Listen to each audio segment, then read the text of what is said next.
Hello everyone, कैसे हैं आप सभी। उम्मीद करती हूँ आप सब बहुत अच्छे होंगे और अच्छे से अपना ख्याल रख रहे होंगे।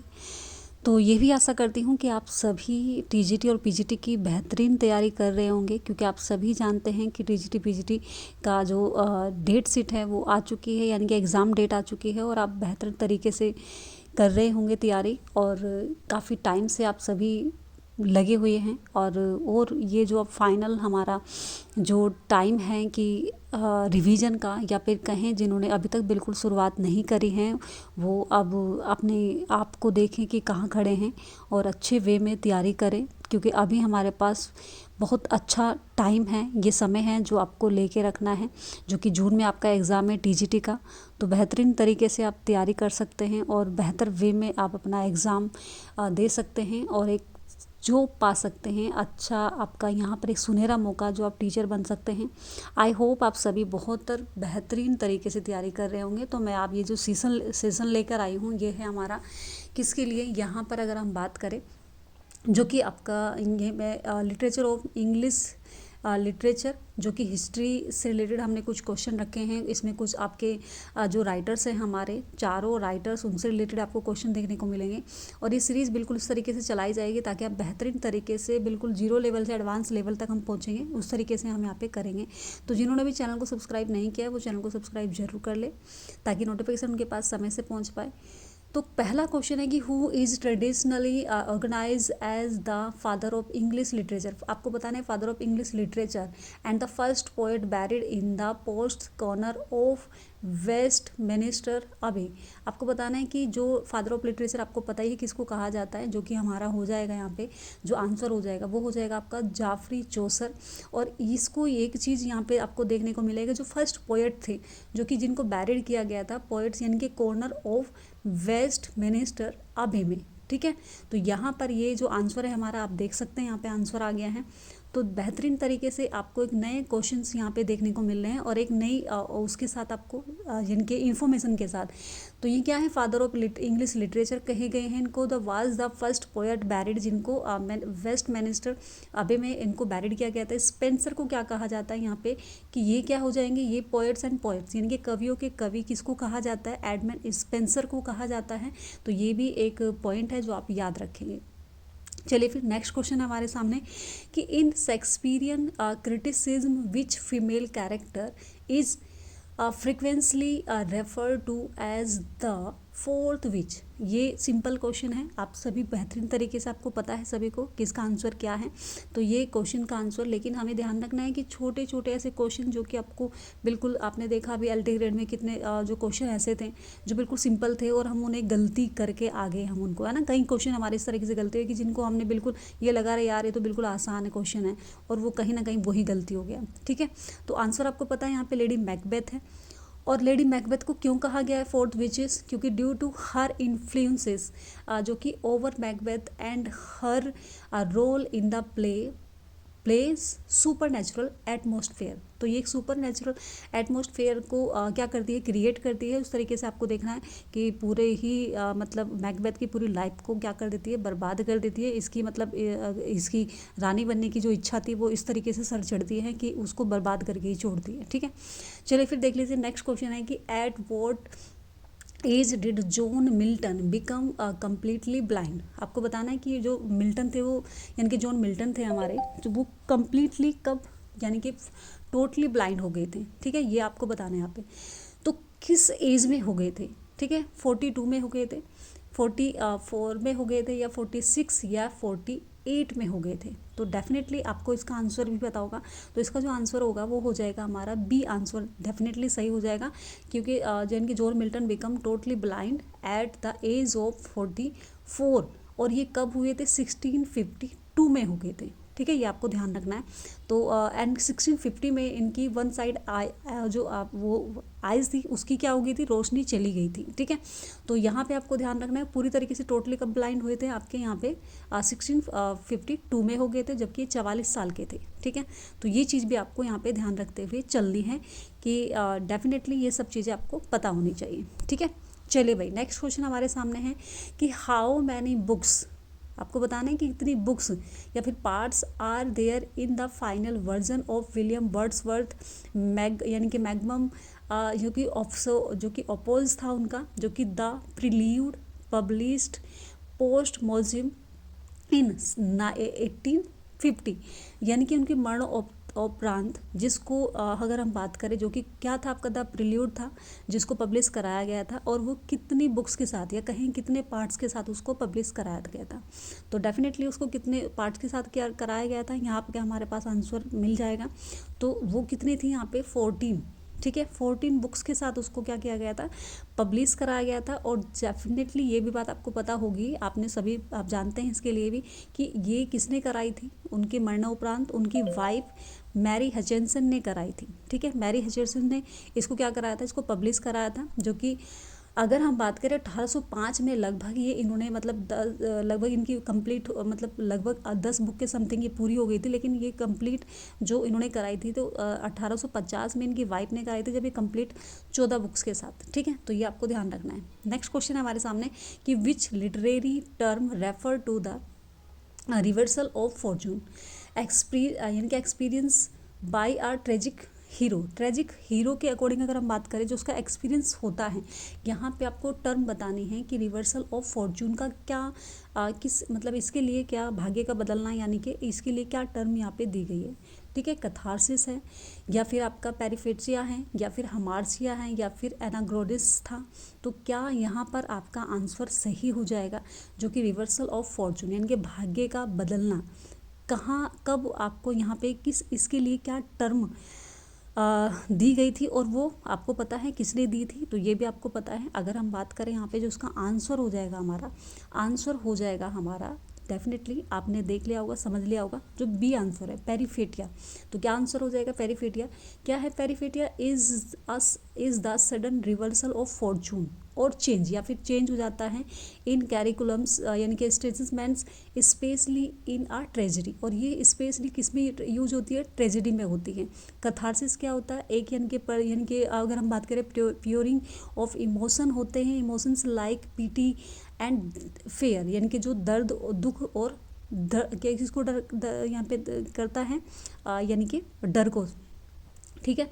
हमारे से क्या होता है, refers to the tragic flaw, ये ट्रेजिक फ्लो होता है फॉर एरर, या फिर कोई गलती जो हीरो से हुई हो या जजमेंट देने में, ठीक है, that leads to the downfall का कारण बनता है।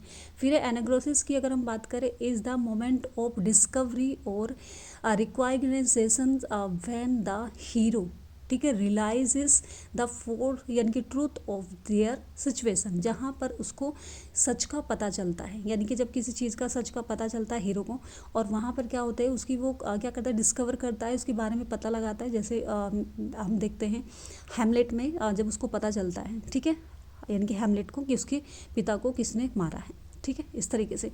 नेक्स्ट आता है कि the age of Milton in English literature रगली spans which of the following periods, आपको बताना है यहाँ पे कि स्पेन्स यानी कि विच ऑफ द, जो कि आपका फॉलोइंग पीरियड्स आपके सामने यहाँ पे स्टार्ट होता है, जो कि एज ऑफ मिल्टन के साथ, ठीक है। तो यहाँ पे इंग्लिश लिटरेचर रफली स्पेन्स होता है, तो वो कब होता है, बी आंसर इसका सही हो जाएगा, यानी कि 1625 से लेकर 1660 में, यानी कि age of the Milton also, इसको एज ऑफ मिल्टन भी कहा जाता है, ऑल्सो कैन प्योरिटन एज भी कहा जाता है। स्पेन्स फ्रोम, जो कि स्टार्ट होता है यानी कि कब से, 1625 से 25 टू द रेस्टोरेशन पीरियड, जो स्टार्ट हो जाता है इन कब 1660 में क्या हो जाता है, रेस्टोरेशन पीरियड स्टार्ट हो जाता है, यानी कि उस टाइम तक वो रहता है। अगर 16 से बात करें और 1625 तक की बात करें हम, तो ये आपका यहाँ पे प्राइमरीली जो जैकोबियन यानी कि जैकोबियन पीरियड, जब बात करें शेक्सपियर का अकॉर्डिंग हम बात करें तब की बात है। और यहाँ पे जो कि 1660 से 700 यानी कि 1700 की हम बात करें, तो this is known as the restoration period, जो कि जिसको एज ऑफ ड्राइडन भी कहा जाता है। Restoration period age of Dryden के नाम से भी इसको जाना जाता है, ठीक है। एंड नेक्स्ट है आपका नीचे आपको जो कि एलिजाबेथ एज है, जो कि 1558 से लेके 1603 तक रहा है। तो ये भी आपको पता है, जब जिसको एज ऑफ शेक्सपियर कहा जाता है, तो ये भी आपको पता है बहुत बेहतरीन तरीके से। ये जो पॉइंट्स हैं इनको आप ज़रूर नोट कर लिएगा या फिर इनका स्क्रीनशॉट ले लीजिएगा, क्योंकि ये बहुत इंपॉर्टेंट पॉइंट्स हैं जो आपको याद रहने चाहिए, जो आपको पता होनी चाहिए। ठीक है जी, चलिए फिर नेक्स्ट क्वेश्चन की तरफ बढ़ते हैं। विच of the following play was यानी कि फेमसली यानी कि omitted from the first folio of 1623 में। आपको यहाँ पर बताना है कि इनमें से कौन सा ऐसा प्ले है जिसको क्या किया गया था, नकार दिया, मतलब उसको शामिल नहीं किया गया था। ठीक है, ओमिटेड किया गया था, मतलब उसको शामिल नहीं किया गया था उसके अंदर। तो यानी कि जो फर्स्ट उसमें था, जो कि फर्स्ट फोलियो यानी कि रखा गया था, तो उसमें उसको शामिल नहीं किया गया था। तो मैकबेथ, किंग लियर, प्रिकल्स, यानी कि या फिर टाइटस एंडोनिसिस। तो आपको पता है डेफिनेटली ये आंसर भी बिल्कुल सिंपल है, आसान है, लेकिन हमें सभी आसान क्वेश्चन को भी बेहतर तरीके से समझते हुए चलना है। तो इसका आंसर जो हो जाएगा वो सी हो जाएगा। ठीक है, जिसको प्रिंस ऑफ टायर भी, मतलब टायर भी कहा जाता है, वाज ओमिटेड, जिसको शामिल नहीं किया गया था फर्स्ट फोलियो में। ठीक है, फर्स्ट फोलियो में इसको शामिल नहीं किया गया था। ठीक है, चलिए भाई नेक्स्ट क्वेश्चन की तरफ बढ़ जाते हैं कि हु इज़ ऑफन कॉल्ड।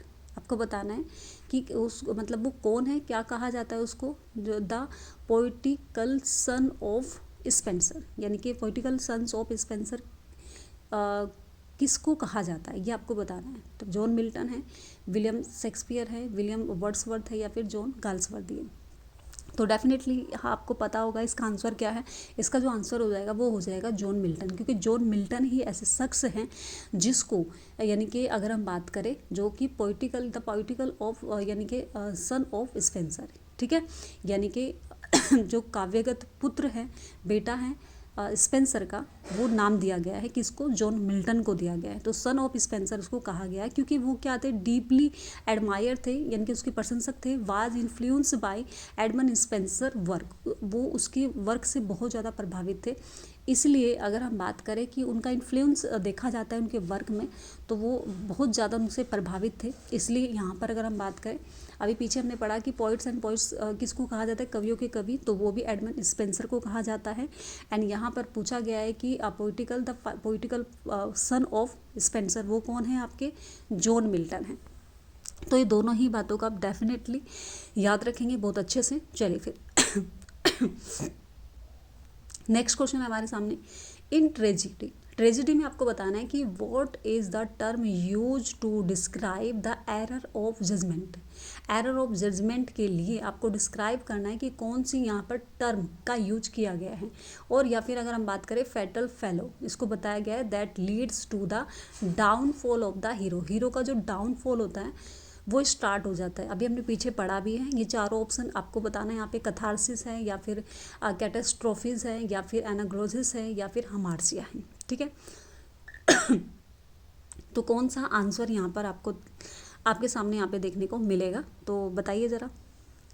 आप मुझे कमेंट में ना क्वेश्चन का आंसर भी दे सकते हैं, और क्योंकि आप अगर लिखेंगे, समझेंगे उस चीज़ को, तभी आपको डेफिनेटली चीज़ें लर्न रहेंगी, और अगर आप एक्टिव रहेंगे तो। ठीक है, तो ये इस तरीके से आपको ध्यान रखना है। तो आप एक्टिव रहकर ही क्वेश्चन का आंसर भी दें। तो हमार्सिया इसको कहा जाएगा भाई, क्या हो जाएगा, हमार्सिया जब डाउनफॉल होता है किसी हीरो का, यहाँ पर अगर हम बात करें एरर ऑफ जजमेंट देने में, जब अगर हम बात करें तो उसका क्या हो जाता है, वहाँ पे उसको कहा जाता है डाउनफॉल ऑफ हीरो का डाउनफॉल शुरू हो जाता है। तो hamartia is the Greek term, ये ग्रीक टर्म है for the error of judgement, जो कि एरर ऑफ जजमेंट्स हैं। ट्रेजिक फॉलो इसको कहा जाता है, defined by Aristotle in the Poetics. अगर हम बात करें इसको किसने कॉइन किया था, यानी कि अरिस्टोटले ने किया था। एनाग्रोसिस की अगर हम बात करें, is the moment of critical discovery और या फिर रिकॉग्नाइजेशन इसकी बात हम करें तो ये क्या है, यानी कि आपका क्रिटिकल डिस्कवरी के लिए होता है। एंड कैटास्ट्रोफी क्या होता है, इज़ द फाइनल, यानी कि क्या हो जाएगा यहाँ पे, डिस्ट्रेसेस इवेंट जो कि आपका होता है यहाँ पे। और टर्निंग डाउनफॉल, जो कि टर्निंग डाउनफॉल यानी कि डाउन वर्ड हम यहाँ पे यूज करते हैं, जो कि स्टार्ट होता है of the plot in a tragedy, जो कि plot of in the tragedy में होता है। ये ध्यान रखना कि जो आपका कैटास्ट्रोफी होता है ये ट्रेजिडी में यूज होता है सॉरी सॉरी भाई, मैं पानी पी लूँ थोड़ा सा।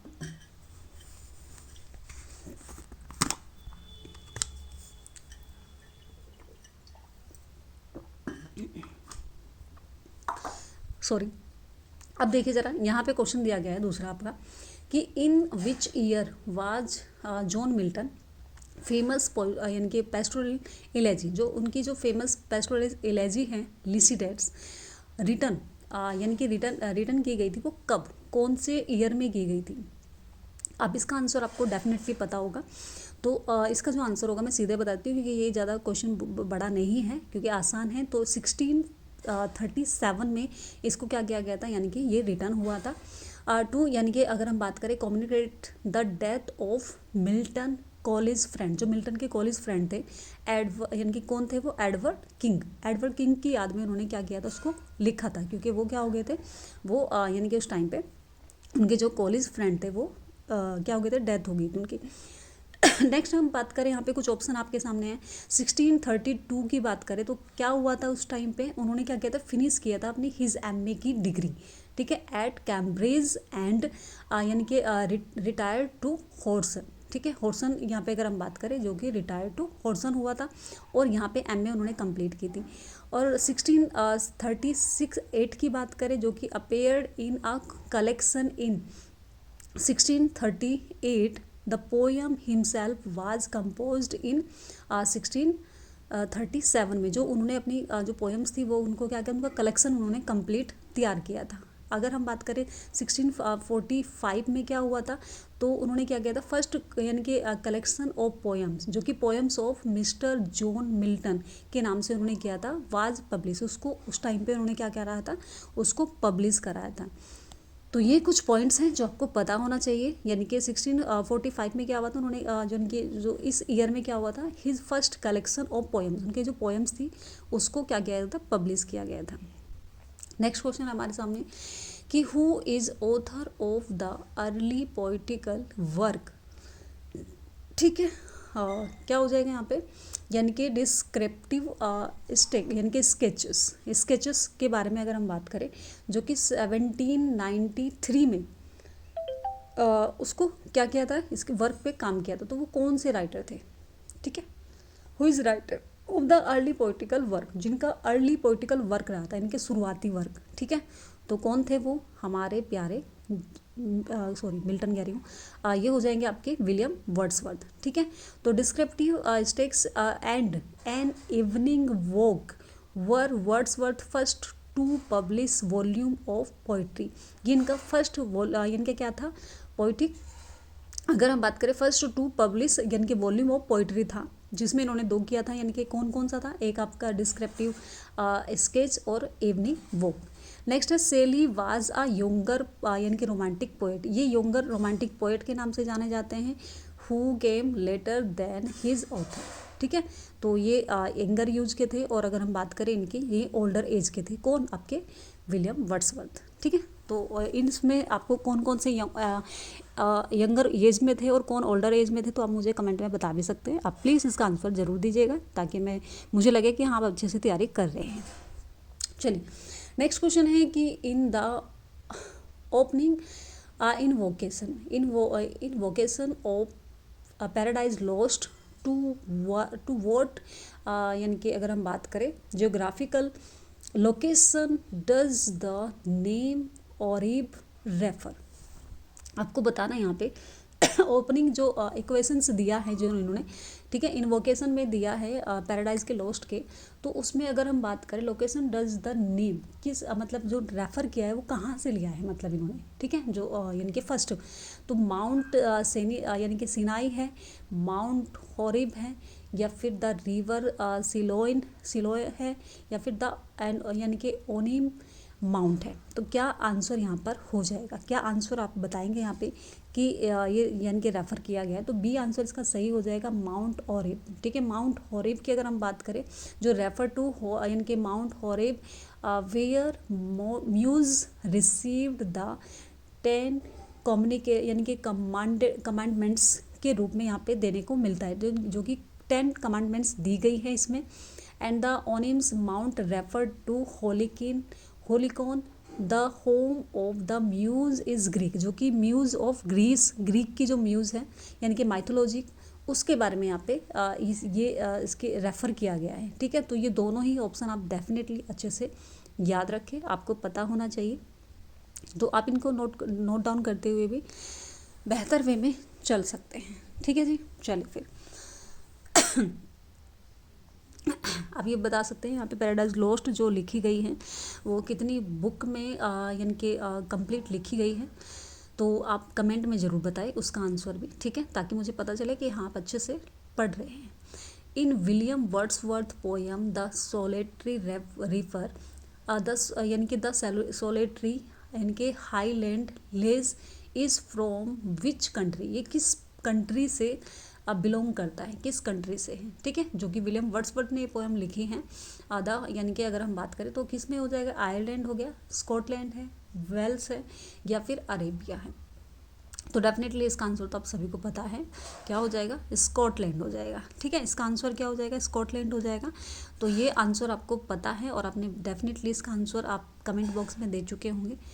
तो यहाँ पे अगर हम बात करें सोलेटरी यानी कि highland lass is a girl from Scotland, वो स्कॉटलैंड की थी और singing in the Scots Gaelic, जो कि सॉन्ग गा रही थी। स्कॉट्स यानी कि गैलेक्स, ये वो क्या कर रही थी, सिंगिंग गा रही थी, जो कि अपना जो काम कर रही थी जो खेत में, यानी कि जैसे मतलब अपनी फसल काटते टाइम वो जो सॉन्ग गा रही थी वो स्कॉटलैंड की थी, और वो इसी नाम से उसको सोलेटरी रिवर उसको कहा गया है। नेक्स्ट है कि what is the literary term for a short speech addressed by an actor directly to the audience which the other characters on stage are not supposed to hear। देखो ध्यान रखना कि यहाँ पर आपको कुछ चीज़ें आपको समझनी होगी। जैसे अगर हम बात करें यहाँ पे सोलिलोक्यू किसे कहा जाता है, असाइड किसको कहा जाता है, मोनोलॉग किसको कहा गया है, तो ये आपको अगर हम बात करें यहाँ पे तो ये जो इसका आंसर हो जाएगा वो तो हो जाएगा क्या, असाइड हो जाएगा। देखो यहाँ पे क्या है, लिटरेरी टर्म के बारे में पूछा गया है, एड्रेस किया जा रहा है यहाँ पे एक्टर को, कि किसी जो एक्टर है वो डायरेक्टली क्या करता है, ऑडियंस से बात करता है। विच ऑफ द यानी कि अदर जो कैरेक्टर्स होते हैं, हालांकि वो भी वहाँ पे मौजूद होते हैं लेकिन वो सपोज नहीं करते, वो उस बात को नहीं सुनते, मतलब इस तरीके से दिखाया गया है। वो डायरेक्ट किससे बात करता है, ऑडियंस से बात करता है, तो वो क्या हो जाएगा, असाइड हो जाएगा। सोलिलोक्यू क्या होता है, सोलिलोक्यू के बारे में यहाँ पे दिया गया है कि अ लॉन्ग स्पीच जो कि डिलीवर किया जाएगा when the character is alone on stage, वो अकेला होगा स्टेज पर और एक्सप्रेस करेगा अपने इनर थॉट्स को, यानी कि अपने अंदर यानी कि हृदय के भाव को वो क्या करेगा, एक्सप्रेस करेगा। वो डायरेक्ट सिर्फ ऑडियंस को पता चलेगा, ऑडियंस से सीधे बात करेगा, बात भी नहीं करेगा, वो सिर्फ मन में उसकी थॉट्स चलेगी। तो ये सोलिलोक्यू होता है आपका। असाइड क्या है, वो बोलता हुआ दिखाई देगा और अदर कैरेक्टर भी होंगे लेकिन वहाँ पे उसको नहीं सुनते हुए दिखाई देंगे, सिर्फ ऑडियंस को ही वो बातें सुनाई देगी। मोनोलॉग क्या है, यानी कि एक लॉन्ग स्पीच है बाई वन कैरेक्टर, जो कि वन कैरेक्टर होता है उसको एक्सप्रेस करता है, बट इज़ द टाइपिकली यानी कि heard by other characters on stage. On stage पर क्या होगा, अदर कैरेक्टर ओनली उसको क्या करते हैं, सुनते हैं और वो अकेला बंदा ही वहाँ पे बोलता है। जैसे अगर हम देखें ड्रामेटिक मोनोलॉग होता है जो कि किसका है, रॉबर्ट ब्राउनिंग का है, आपको देखने को मिलता है वहाँ पर। तो इस तरीके से वो क्या है, ड्रामेटिक मोनोलॉग हैं, क्योंकि वो मोनोलॉग हैं क्योंकि एक बंदा, सिंगल बंदा ही वहाँ पे बात करता है। प्रोलॉग क्या है, इंट्रोड्यूस यानी कि करेगा यहाँ पे, जो कि स्पीच और poem address to the audience. ठीक है, at the start of a play, एक प्ले में आपको एक प्रोलॉग दिया जाता है जो कि स्टार्टिंग में होगा, एक स्पीच के रूप में पोयम से स्टार्ट होता है, एड्रेस करता है ऑडियंस को। ठीक है, तो वो एक क्या होता है, प्रोलॉग होता है, जो कि इंट्रोड्यूस कराता है। ठीक है, उसके बारे में, कहानी के बारे में। ठीक है, तो वो क्या हो गया आपका, प्रोलॉग हो गया। आई होप आप समझ गए होंगे। Definitely a prologue is an introductory यानी कि इंट्रोडक्टरी स्पीच होती है जो बिल्कुल शुरुआत में दी जाती है, और या फिर एक पोएम होती है जो कि एड्रेस की जाती है, ठीक है, to the audience at the start of a play, एक प्ले के स्टार्ट होने से पहले की जो यानी कि स्पीच होती है उसको हम क्या बोलते हैं, प्रोलॉग बोलते हैं। तो ये डेफिनेटली आपको पता चल गया होगा। तो अब इसको आप नहीं भूलेंगे और ये भी जितने भी ऑप्शन हैं इनको आप नोट डाउन जरूर कर लेंगे ताकि आपको याद रहे। नेक्स्ट क्वेश्चन है कि जॉन गाल्सवर्दी 1910 ठीक है 1910 play justice is famously noted for its powerful protests against which contemporary social issues. आपको बताना है यहाँ पे कि जॉन गाल्सवर्दी जो हैं, जिन्होंने जस्टिस लिखा है 1910 में, यानी कि 1910 में, और जो फेमसली अगर हम बात करें नोट करता है यहाँ पर फॉर इट्स, जो पावरफुल होता है, पावरफुल प्रोटेक्ट्स अगेंस्ट, किसके अगेंस्ट में उन्होंने मतलब इस बारे में यहाँ पे कंटेम्प्रेरी सोशल इश्यूज़ के बारे में यहाँ पे मुद्दा उठाया है।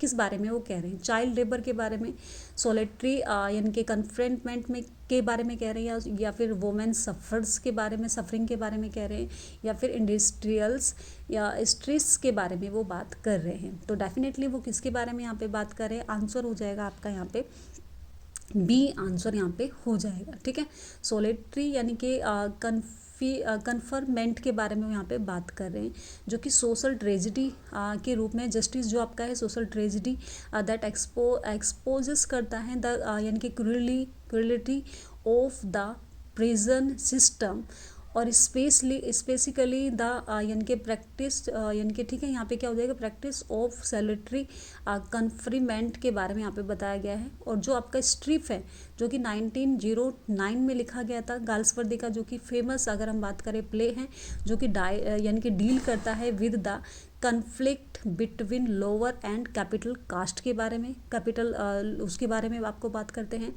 एंड व्हील आपको यानी कि social referred this play primarily ट्रेज, यानी कि जो कि आपका टारगेट होता है was the magistracy of law. ठीक है, इसका क्या है यहाँ पे? मैजिस्ट्री ऑफ लॉ के बारे में कहा गया है, एंड प्रिजन कंडीशन के बारे में कहा गया है जस्टिस में। ठीक है, जस्टिस के बारे में बात हो रही है यहाँ पे। और अगर हम बात करें, जो कि फोकस यहाँ पे अगर किया गया है तो more the legal and class systems in his specific play. यहाँ पे आपको ये सब चीज़ें देखने को मिलते हैं जो उन्होंने मुद्दे रखे हैं, किसने? जॉन गाल्सवर्दी ने। नेक्स्ट क्वेश्चन हमारे सामने कि which Shakespearean play is considered a social satire on the fashion and fads of the Elizabethan day. ठीक है, यहाँ पे आपको बताना है कि जो एलिजाबेथन डे के बारे में बताया, और सटायर करते हुए कि सटायर करता है उनके एक प्ले में, जो कंसिडर करता है सोशल सटायर को, फैशन एंड फेड्स के बारे में। तो वो कौन सा प्ले आपको देखने को मिलता है? कौन सा हो जाएगा? यहाँ पे बी आंसर सही है, लव्स लेबर लॉस्ट। ठीक है, तो यहाँ पे यानी कि अगर हम बात करें Love's Labour Lost are satire on the, यानी कि क्या हो जाएगा? Intellectual and influence. ठीक है, लिंग्विस्टिक्स यानी कि अफेक्शंस ऑफ द टाइम के बारे में बताया गया है।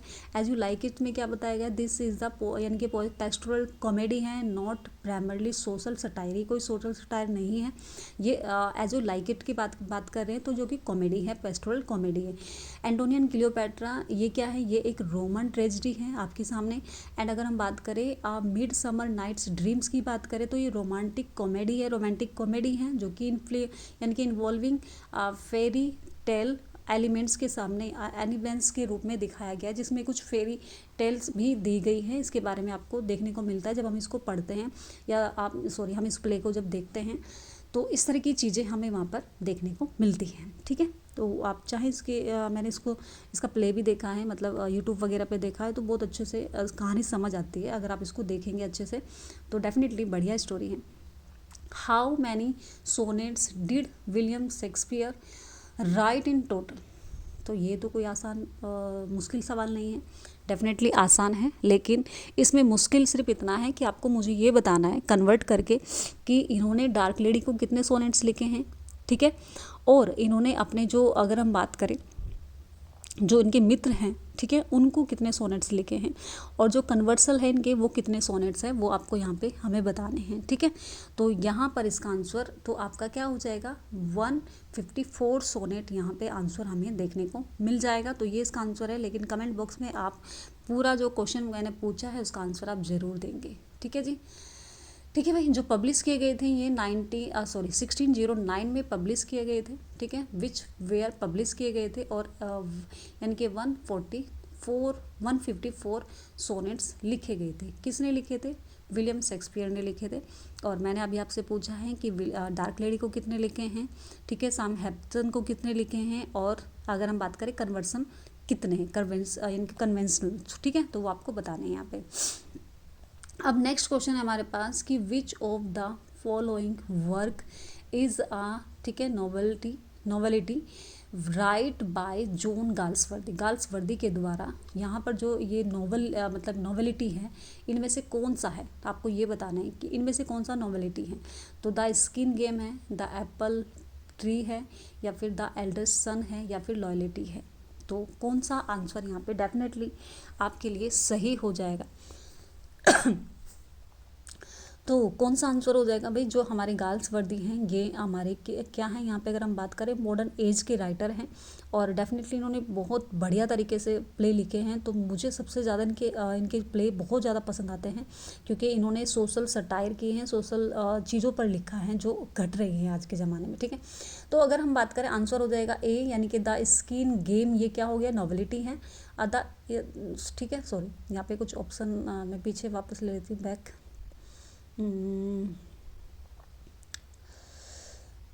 चलिए देखिए ये आ गया, देख लेते हैं अब हम फिर से, ठीक है। द एप्पल ट्री की बात करें जो कि फेमस नॉवेलिटी है आपका यहाँ पे, रिटन बाय जॉन गाल्सवर्दी, ठीक है। And the eldest son is another of the drama, ये ड्रामा है। The skin game of the, ये क्या है, फुल लेंथ प्ले है आपका। द स्किन गेम, भाई ये आंसर मैंने गलत लिख दिया है, और ये आपको ध्यान रखना है कि द एप्पल ट्री यहाँ पे नॉवेलिटी है, इसका आंसर आप देख लेना अच्छे से, ठीक है जी। तो चलिए फिर देख लेते हैं, नेक्स्ट क्वेश्चन है। ये आंसर मैं दोबारा से इसमें ना लिख दूंगी मैं, ठीक है, कमेंट्स में, तो इसमें आप देख लेना, और या फिर दोबारा इसको देख लेना, वो गलती से ए आ गया वहाँ पे, ठीक है।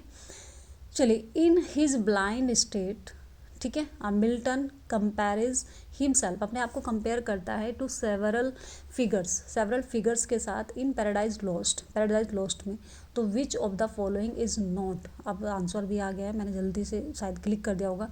तो यहाँ पे अगर हम बात करें आंसर हो जाएगा सी, यानी कि लिसिडस है, जो कि आपके सामने यहाँ पे दिया गया है, not one of the those figures है, जो कि लिसिडस है, एक subject of Milton, famous elegy है इनकी। He is not compare the blindness, इसमें ब्लाइंडनेस में कंपेयर नहीं करते, ब्लाइंड थेमेसिस या फिर यानी कि थेरेसिस या फिर ब्लाइंड, इन सभी में वो क्या करते हैं, अपने आप को कंपेयर करते हैं अपनी ब्लाइंडनेस से, ठीक है। अदरवाइज इनके साथ नहीं करता। ब्लाइंड यानी कि Tiresias, Milton does compare himself to the legend blind Greek poet Tiresias, ठीक है। थेम यानी कि अगर हम बात करें थेमेरेसिस से उसको क्या करते हैं, यानी कि कंपेयर करते हैं खुद को।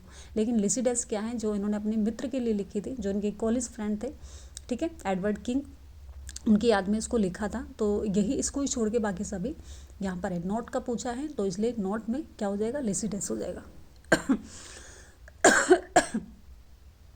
तो ये आंसर है आपका, इसको डेफिनेटली आप समझ गए होंगे। Next question and last question है हमारा, तो इसको डेफिनेटली आप समझते हुए चलेंगे, ठीक है। क्वेश्चन है कि in which Shakespearean play does